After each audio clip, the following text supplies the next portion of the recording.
सिंधु सरस्वती सभ्यता यह एक नगरीय योजना थी। इस सभ्यता के क्षेत्रों में उत्खनन के बाद प्राप्त स्थलों में नगरीकरण के अवशेष मिले हैं।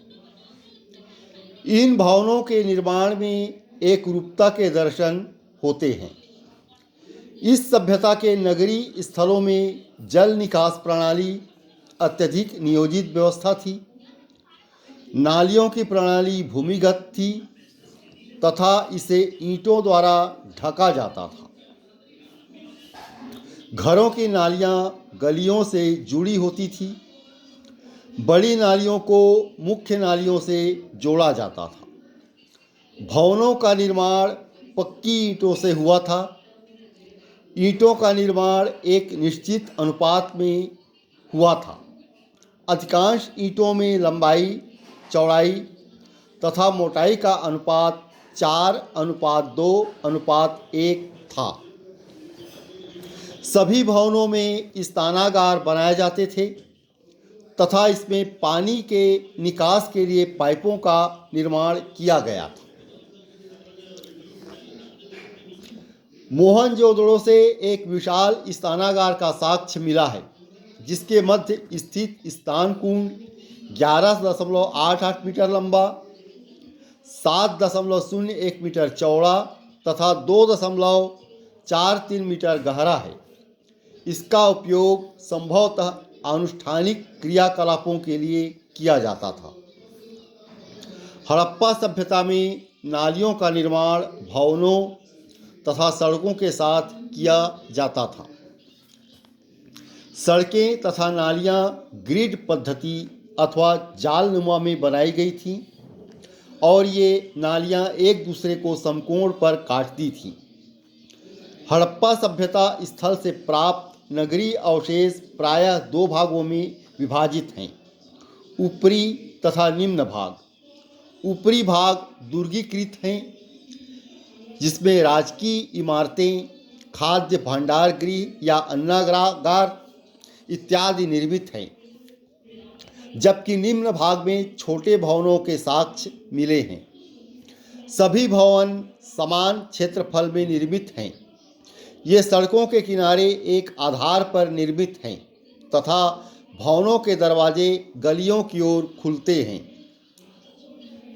भवनों की खिड़कियां मुख्य सड़क की ओर न खुलकर पीछे गली में खुलती थीं।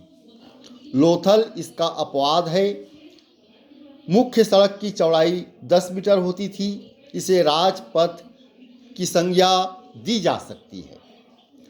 गुजरात में स्थित धौलावीरा हड़प्पा सभ्यता का एक बृहद स्थल है।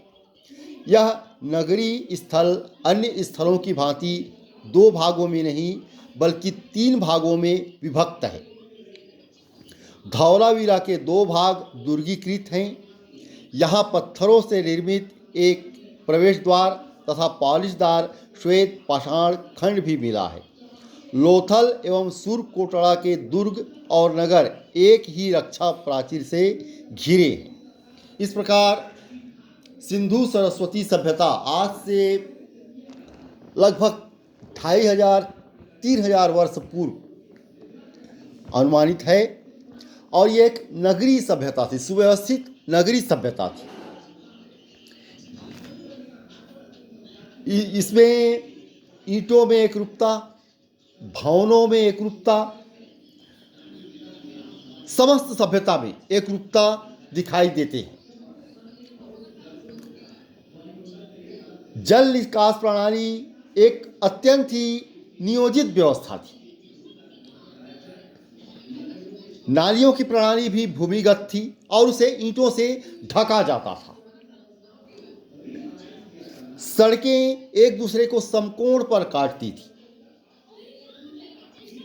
इसके अलावा इस विशाल स्नानागार भी मिले हैं।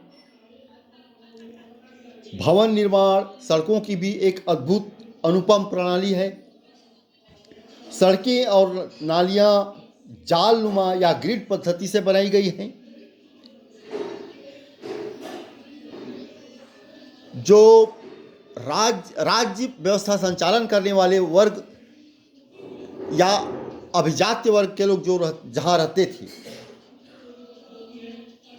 उसे एक रक्षा प्राचीर से घेरा गया था और उसे दुर्ग की संज्ञा दी जा सकती है। इसके अलावा आम जनता के लिए भी अलग से सुव्यवस्थित नगर बसाए गए थे और ये नगरीय अवशेष प्रायः दो भागों में पाए गए हैं। एक ऊपरी भाग जो दुर्गीकृत होता था और निम्न भाग जहां आम जनता रहती थी और या फिर अथवा अन्य राजकीय इमारतें, भंडार, खाद्य भंडार गृह हुआ करते थे, अन्नागार हुआ करते थे, वह भी एक रक्षा प्राचीर से घिरे हुए थे। इसके अलावा इसकी एक अद्भुत विशेषता है, सभी भवन समान क्षेत्रफल में निर्मित